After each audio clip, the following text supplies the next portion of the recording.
Selamat siang, Romo Hartono dan teman-teman yang di Indonesia dan di Singapura. Dan selamat malam untuk teman-teman yang di US. Ketemu lagi dengan saya, Lucy. Dan hari ini kita akan masuk ke retret bagian ketiga kita di sesi 10. Jadi sesi 10 ini adalah sesi terakhir dari retret bagian ketiga kita. Puji Tuhan kita udah bisa bersama-sama melewati 10 minggu di bagian ketiga retret ini dengan dibimbing sama Romo Hartono full. Untuk retret hari ini, Romo Hartono sudah menyiapkan judul, Siapkah saya untuk mati demi Yesus seperti Dia telah mati untuk diriku. Jadi kita akan dengarkan dulu seperti biasa lagu Tenanglah Kini Hatiku, dan kemudian kita akan langsung masuk ke retret ke terakhir ini. Minta tolong sebelumnya Romo buka dulu dengan doa pembuka. Mari kita sama-sama dengarkan lagu Tenanglah Kini Hatiku. Silakan Tia.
Dalam nama Bapa dan Putra dan Roh Kudus. Amin.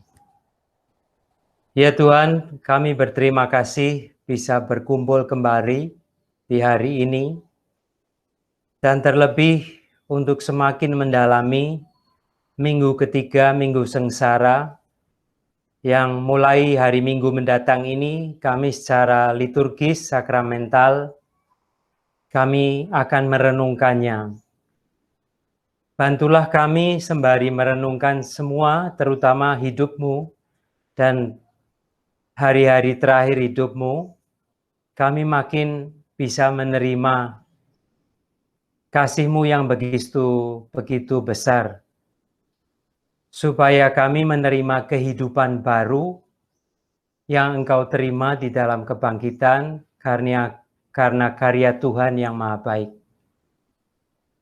Kami mengaturkan doa ini dalam nama Putra-Mu terkasih dan ibundanya serta Santo Yosef, perantara kami. Amin.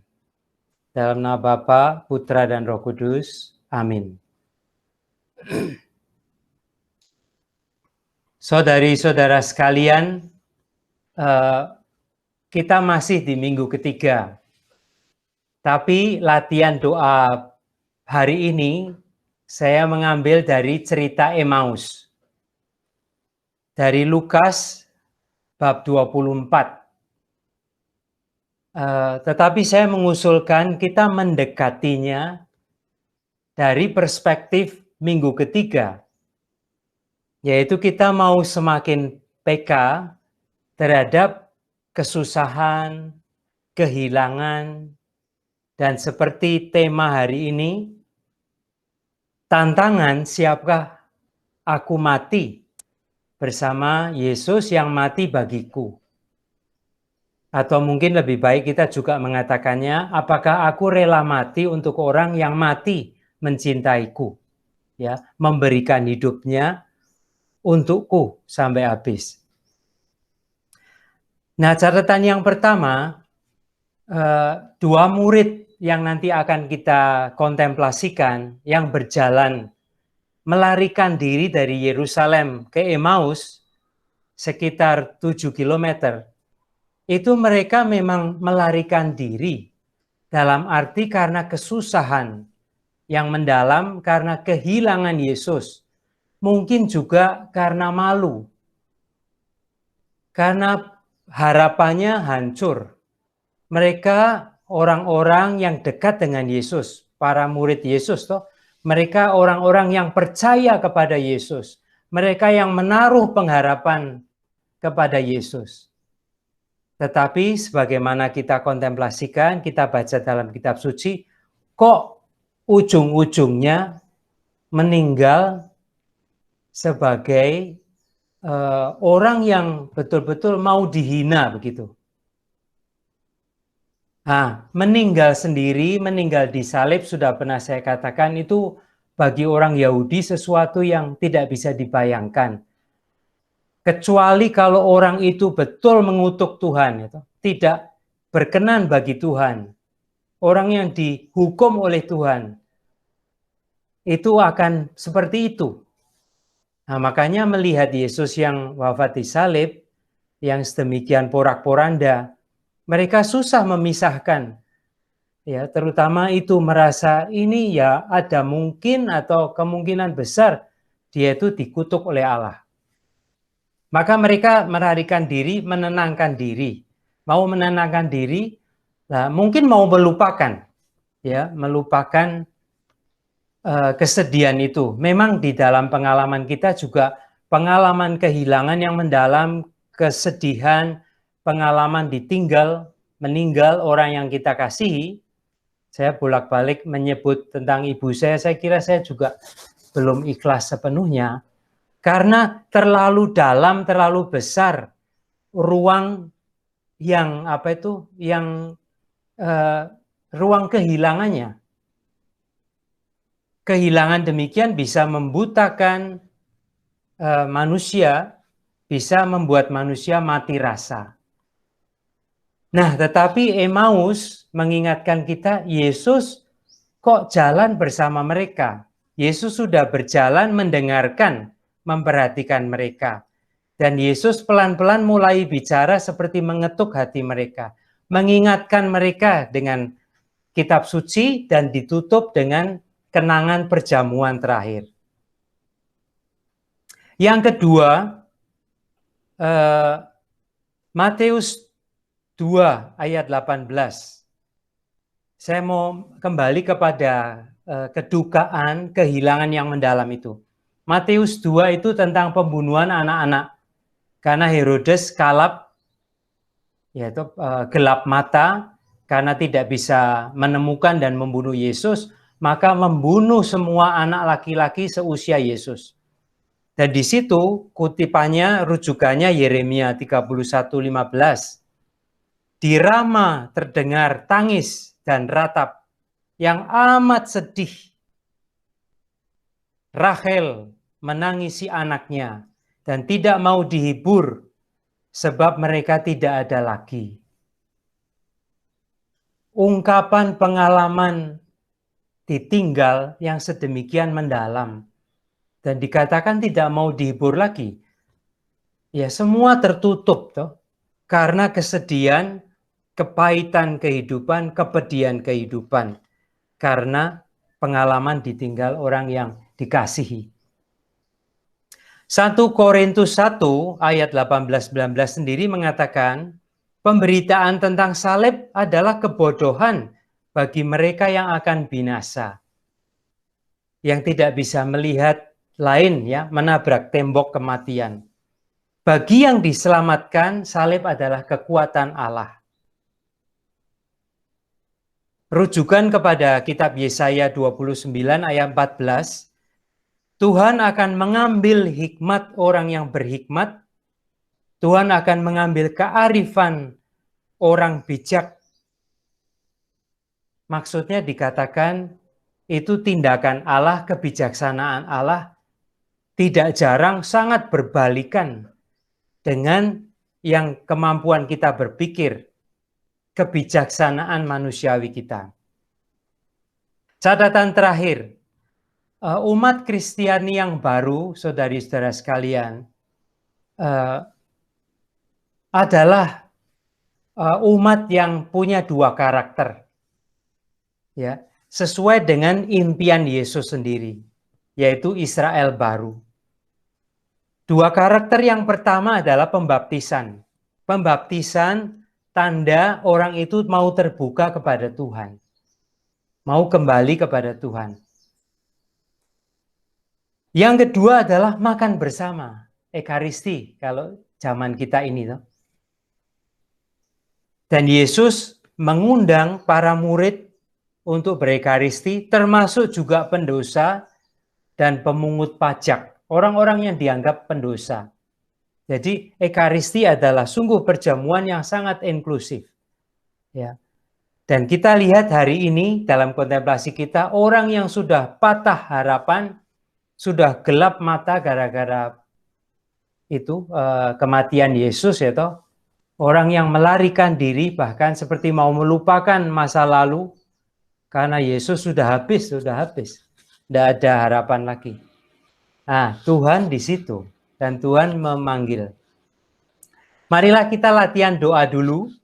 Ya, kita minta dia memutarkan video yang sudah saya persiapkan. Silahkan dia, terima kasih.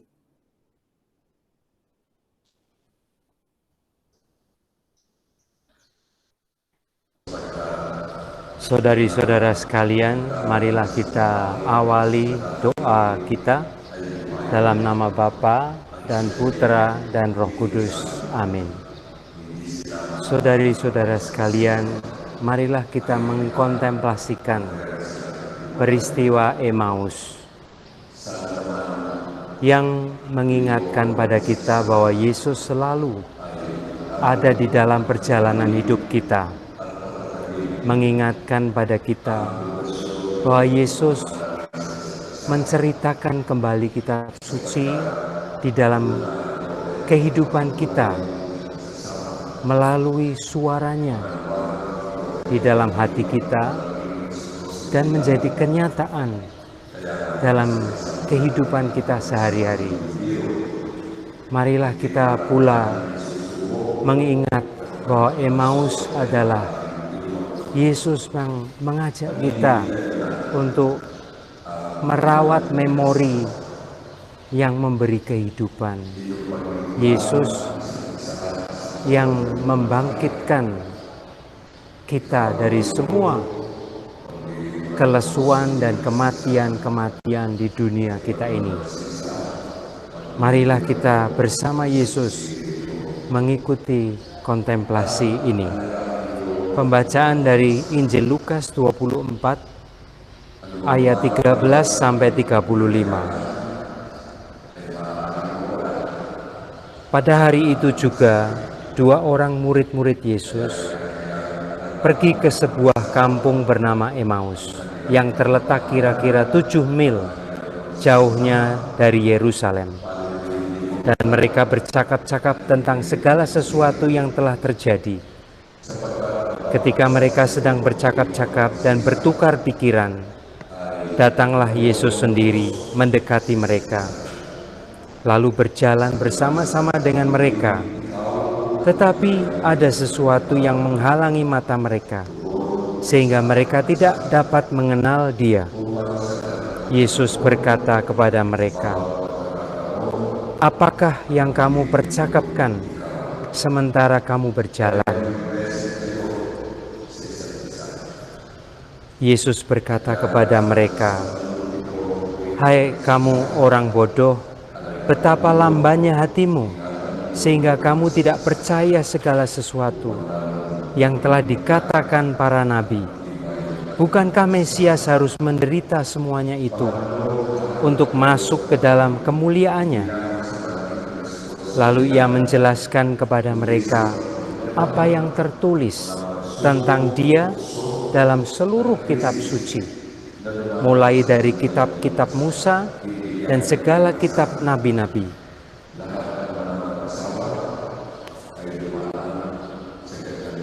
Mereka mendekati kampung yang mereka tuju. Lalu ia berbuat seolah-olah hendak meneruskan perjalanannya. Tetapi mereka sangat mendesaknya, katanya, "Tinggallah bersama-sama dengan kami, sebab hari telah menjelang malam dan matahari hampir terbenam." Lalu masuklah Yesus untuk tinggal bersama-sama dengan mereka. Waktu ia duduk makan dengan mereka, ia mengambil roti, mengucap berkat, lalu memecah-mecahkannya dan memberikannya kepada mereka. Ketika itu terbukalah mata mereka, dan mereka pun mengenal dia, tetapi ia lenyap dari tengah-tengah mereka. Kata mereka seorang kepada yang lain, "Bukankah hati kita berkobar-kobar ketika ia berbicara dengan kita di tengah jalan, dan ketika ia menerangkan kitab suci kepada kita?"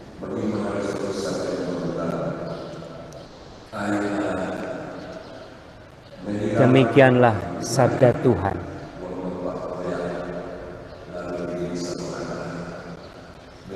Saudari-saudara sekalian, marilah kita hening, mengalami kembali bagaimana Yesus sudah berjalan bersama dengan kita ketika kita lebih muda, ketika kita sudah mulai maju dalam kehidupan ini, mengambil aneka keputusan, sampai pada saat ini Yesus terus berjalan dan terus berbicara tentang kitab suci yang adalah kabar gembira.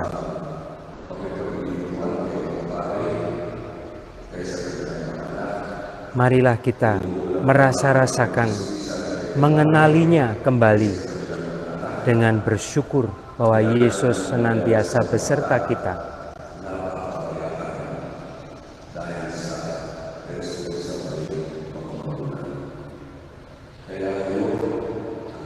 Adakah permohonan tertentu, doa yang ingin kita ungkapkan kepada Yesus? Adakah rasa syukur tertentu yang akan kita ungkapkan kepada Yesus? Dan doa lain untuk menguatkan iman, menguatkan pengharapan, menguatkan kasih kita.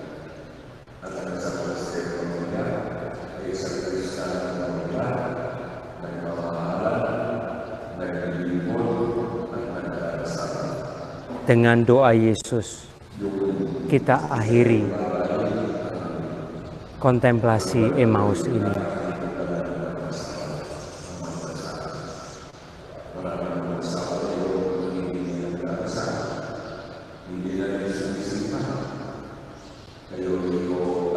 Dalam nama Bapa dan Putra dan Roh Kudus. Amin.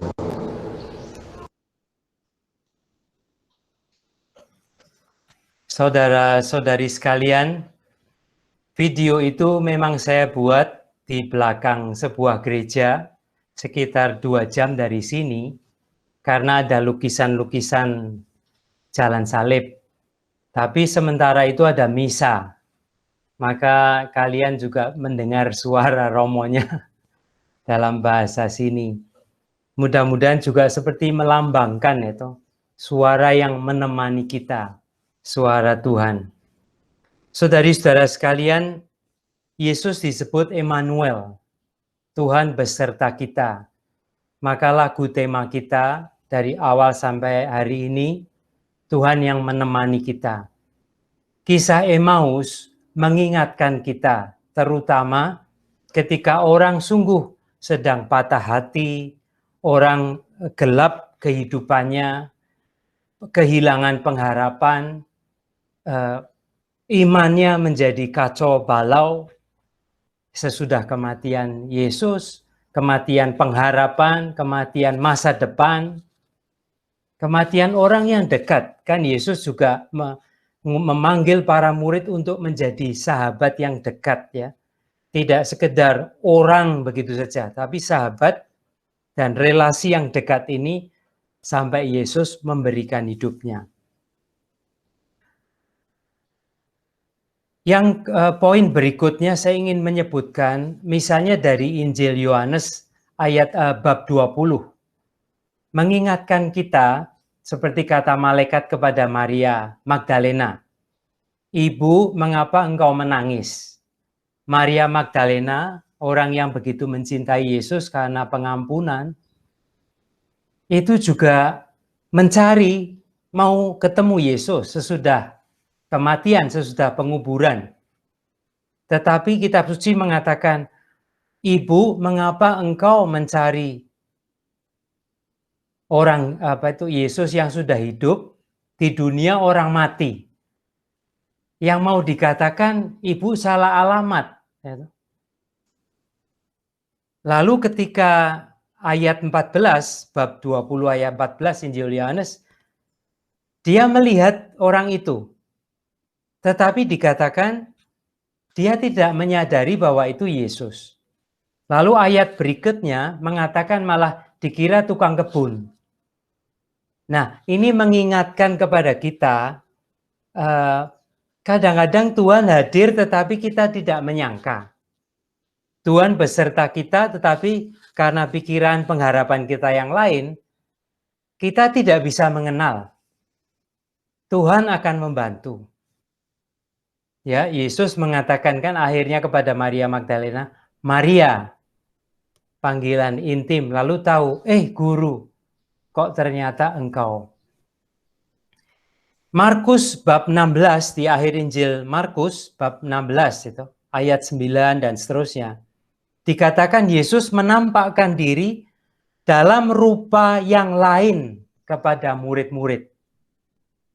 Ya, pada waktu itu para murid sudah sekali lagi seperti Emmaus, karena mungkin kecewa, kecil hati, ya, sudahlah kita kembali ke bisnis yang sebelumnya saja. Menyibukkan diri dengan pekerjaan sebelumnya, tidak usah pikir sudah perubahan, ya, pernah berubah, pernah jatuh cinta, katakanlah pada Yesus. Never mind, sudah itu masa lalu, dia mati kok. Nah, Yesus dikatakan dalam Markus 16 itu menampakkan diri dalam rupa lain. Yesus dalam kehidupan sehari-hari para murid. Ya. Lalu yang berikutnya kita diingatkan dalam kitab Keluaran bab 12 itu tentang Paskah yang akan kita rayakan 10 harian mendatang. Keluaran yang mengingatkan kita, Tuhan berjalan bersama umatnya. Juga kalau umatnya berkeras hati, yaitu tidak menerima, komplain sana sini, yaitu mengeluh kurang makan, makanannya tidak enak, minuman kurang, yaitu Tuhan membantu mereka menyeberangi laut, pembebasan, ya, supaya menjadi manusia yang bebas. Saya mau mengakhiri dengan Mazmur 23 yang pernah kita nyanyikan bersama. Saya sebutkan saja beberapa ayat, lalu ada satu cerita kecil. "Sekalipun aku berjalan dalam lembah kekelaman, aku tidak takut bahaya, sebab engkau besertaku, Emmanuel. Kebajikan dan kemurahanmu akan mengikuti aku seumur hidupku." Mari kita memahami hidup kita tidak hanya hidup di dunia ini, gitu. Hidup kita secara lebih keseluruhan, juga di dalam kenangan kita, gitu. Engkau menyediakan hidangan bagiku di hadapan lawanku. Seperti kisah Emmaus tadi, yang membuat mereka teringat mengenali Yesus adalah perjamuan bersama Yesus. Nah, saya punya cerita demikian. Ada hubungannya dengan Kejadian bab 3:21. Ya, saya sebut dulu ayat itu berbunyi demikian. Tuhan membuat pakaian dari kulit binatang untuk manusia, dan istrinya, untuk suami dan istrinya Adam dan Hawa. Lalu mengenakannya kepada mereka. Mengapa? Karena mereka sudah makan buah terlarang, mau diusir dari Firdaus, kan, Taman Firdaus. Ini ada gesture yang sangat caring itu. Tuhan masih memberi sangu, pakaian seperti jaket, yaitu supaya kamu oke, aman, hangat, walaupun kamu sekarang harus keluar dari surga. Nah, ceritanya demikian, ketika ada penciptaan itu, manusia diciptakan dengan tanda kasih Tuhan, toh, dan dengan nafas Tuhan sendiri. Nah, ada kisahnya, ini kisah Yahudi. Ketika manusia diciptakan, sudah saatnya lahir, dan lahir dari ibu, tidak, waktunya tidak bisa diduga-duga, tiba-tiba lahir, maka Tuhan harus cepat-cepat. Nah, Tuhan mengembuskan nafas kehidupan Allah di dalam itu, pernafasan manusia, dan Tuhan kiss goodbye. Cerita itu dikatakan, nah, kiss goodbye itu tertinggal pada kita, dilihat di bibir atas kita, kan, ada cekungnya itu. Nah, menurut kitab cerita Yahudi itu tanda, itu ciuman dari Allah sampai ketemu lagi. Baiklah, saudari-saudara sekalian, marilah kita melanjutkan menimbang-nimbang. Ya, hari ini masih melanjutkan kehidupan orang yang menderita. Ya, kita merenungkan penderitaan Yesus bagi kita. Tetapi penderitaan itu sendiri sungguh bisa menggelapkan mata, menggelapkan hati, membuat kita lari. Kisah Emmaus mengingatkan Tuhan tetap menemani kita, bercerita tentang kitab suci, dan membawa kembali kepada Allah. Allah beserta kita itu, ya. Terima kasih, marilah kita melanjutkan dengan sharing, merasa-rasakan bagaimana Tuhan dalam kehidupan kita. Saya kembalikan kepada Lucy. Terima kasih, Romo. Teman-teman, setelah ini kita akan masuk kepada sesi sharing ataupun tanya jawab kalau ada yang mau ditanyakan ke Romo. Tapi sebelumnya kita akan dengarkan dulu pengumuman dari Tia. Silakan Tia, tolong ditayangkan. Ya, bagi teman-teman yang ingin mensupport program kita, bisa Anda support dalam bentuk dana yang dikirimkan ke Marcella Raharjo dalam bentuk cek, atau bisa juga di Zelle ke jovara3@gmail.com. Terima kasih buat semua partisipasinya yang selama ini telah mendukung untuk pengajaran ini, program kita semuanya, sehingga bisa berlangsung dengan baik. Dan juga mau mengingatkan bahwa minggu depan kita akan masuk ke retret bagian keempat, dibimbing oleh Romo Effendi. Kita sudah berhasil bersama-sama melewati 30 minggu loh, teman-teman, retret tanpa terasa. Dan 10 minggu terakhir dibimbing full oleh Romo Hartono dengan persiapan yang sangat amat perfect. Terima kasih buat kebersamaannya. Sebelum kita mulai dengan sesi sharing, Mayo juga ada sedikit pengumuman tambahan. Silakan Mayo. Thank you Lucy. Terima kasih juga teman-teman. Tidak terasa ya, ini sesi terakhir. Aku cuma mau mengulang undangan minggu lalu. Kalau mau bertemu lagi dengan Romo Hartono, WKICU juga akan appreciate yang mau share tema-tema yang teman-teman mau dengar ya, mau dibahas oleh Romo Hartono. Begitu saya menyampaikan undangan, juga minggu depan seperti yang Lucy bilang, kita memasuki minggu keempat. Minggu keempat itu ya jatuh hari Kamis, itu juga menjadi hari pertama dari Triduum Paskah yang WKICU akan provide present nanti ya. Begitu saja, nanti akan dikirim lewat email detailnya. Terima kasih. Oh, sorry, ada satu lupa mau mengingatkan. Acara dengan Romo Effendi itu karena schedule Romo Effendi mengajar, jadi akan lebih pagi, itu jam 7. Hari Kamis tetap waktu kita. Jadi di Indonesia akan hari Jumat jam 9 pagi ya, begitu.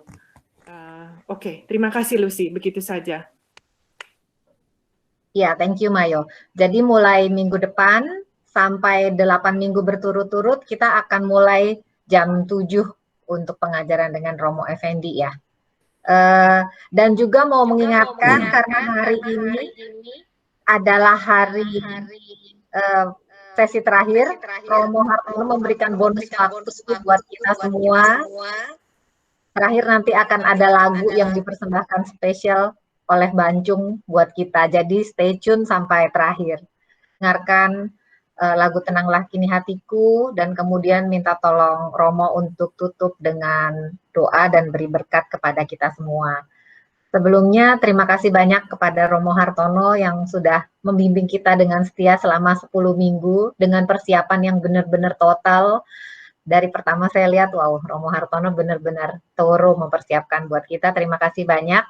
Juga teman-teman yang sudah setia selama 10 minggu ini, dan kalau di total kita sudah bersama-sama selama 30 minggu, Profisiat buat kita tinggal sedikit lagi, tinggal 8 minggu lagi, dan minggu depan kita akan mulai 1 jam lebih awal, jam 7 ya teman-teman. Mohon dicatat supaya nggak salah jam. Terima kasih banyak buat semuanya. Silakan Tia, putarkan lagunya.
Saudari-saudara sekalian, saya ingin menutup dengan bacaan yang beberapa hari yang lalu kita dengar dari kitab Daniel bab 3. Ceritanya ada orang yang sedang dihukum oleh Raja Nebukadnezar, yaitu Sadrak, Mesah, dan Abednego. Mereka tidak mau menyembah Tuhannya Raja Nebukadnezar. Mereka dipaksa, tetap tidak mau, lalu dibakar hidup-hidup. Dan saking marahnya rajanya itu, apinya diperbesar sebesar-besarnya. Nah, itu chapter 3, bab 3 ayat 25 itu mengatakan demikian. Ketika mereka dibakar, lalu rajanya melihat, tapi kok ada 4 orang. Kulihat berjalan-jalan dengan bebas di tengah-tengah api itu. Mereka tidak terluka. Yang keempat itu rupanya seperti anak dewa. Nah, ini kitab tua sekali yang mau menunjukkan iman yang memberi terang. Ya, mereka yang percaya kepada Yahweh, itu Allah leluhur Yesus, itu disertai juga di dalam bahaya seperti dibakar, bahaya mati. Kesadaran yang mendalam bahwa Tuhan sungguh menyertai. Nah, poin yang kedua untuk penutupan kita, Santo Ignatius di dalam latihan rohani 198 itu mengingatkan kita setiap doa akhirilah dengan percakapan dengan Yesus. Nah, kalau kita membuat percakapan kan berarti kita sadar Yesus hadir. Yesus yang menyertai kita itu, itulah kepadanya kita berbicara. Penutup lalu ditutup dengan Bapa kami. Saudari-saudara sekalian, begitu saja. Marilah kita berdoa supaya kita terus mohon dengan rendah hati supaya Tuhan membantu kita membuka pikiran, membuka mata kepada kehadirannya. Ya, semoga kita juga dengan murah hati mau melanjutkan mencari kehadiran Tuhan itu melalui refleksi, melalui evaluasi hidup, gitu, melalui melihat kembali perjalanan hidup kita. Marilah kita berdoa, lalu kita bersama-sama menikmati Mazmur 42. Dalam nama Bapa dan Putra dan Roh Kudus. Amin. Ya Tuhan, kami sudah makin siap memasuki Semana Santa, Minggu Suci ini. Karena 10 minggu terakhir ini kami terus mengkontemplasikan tentang penderitaan-Mu, pemberian hidup-Mu bagi kami, kematian yang sedemikian gelap, pemakaman yang senantiasa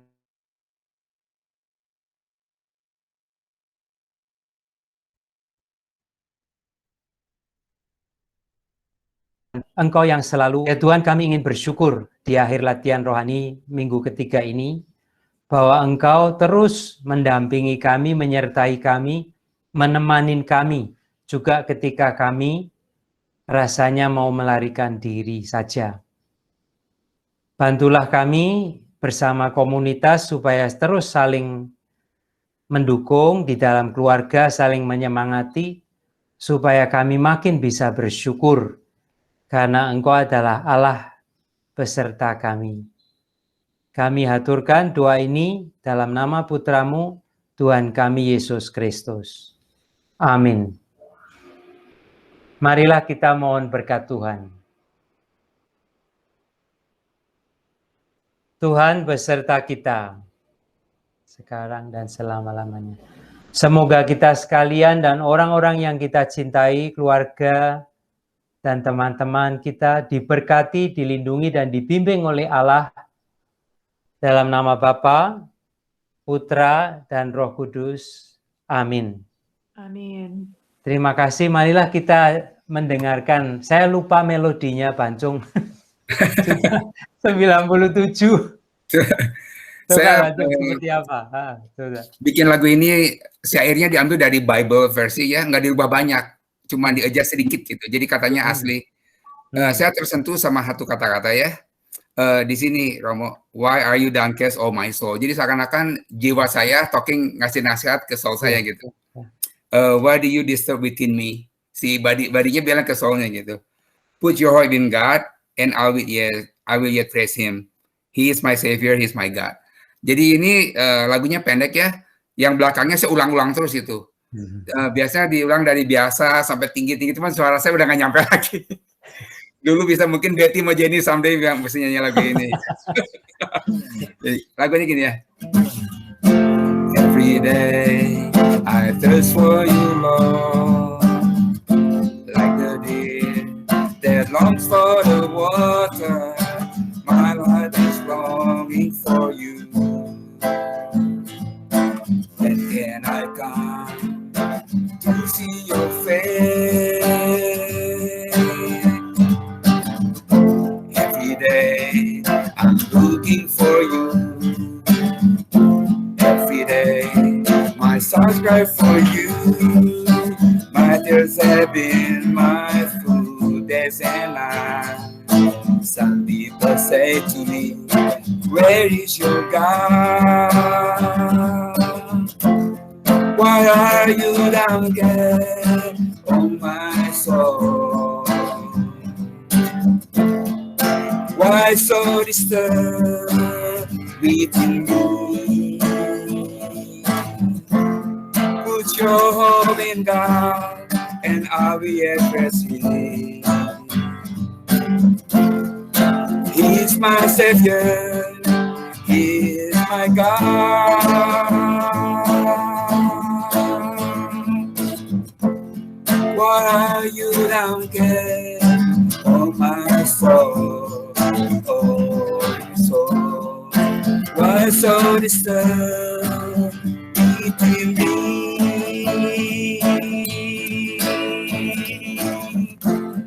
Put your home in God, and I will express Him. He is my Savior, He is my God. Why you don't get, oh my soul, oh my soul? Why so disturbed within me?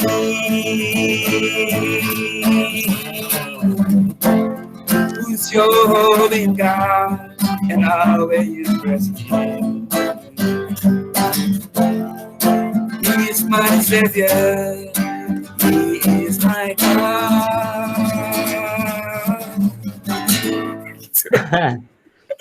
Mengapa itu kalimatnya dalam bahasa ini kitab suci Indonesianya, mengapa engkau tertekan hai jiwaku, dan mengapa engkau gelisah di dalam diriku? Berharaplah kepada Allah, sebab aku bersyukur lagi kepadanya, penolongku dan Allahku. Ya. Bagus. Terima kasih. Sama-sama. Ya. Terima Sorry, kasih sorry. Bang Icung. Nggak apa-apa kan habis meeting. Terima kasih.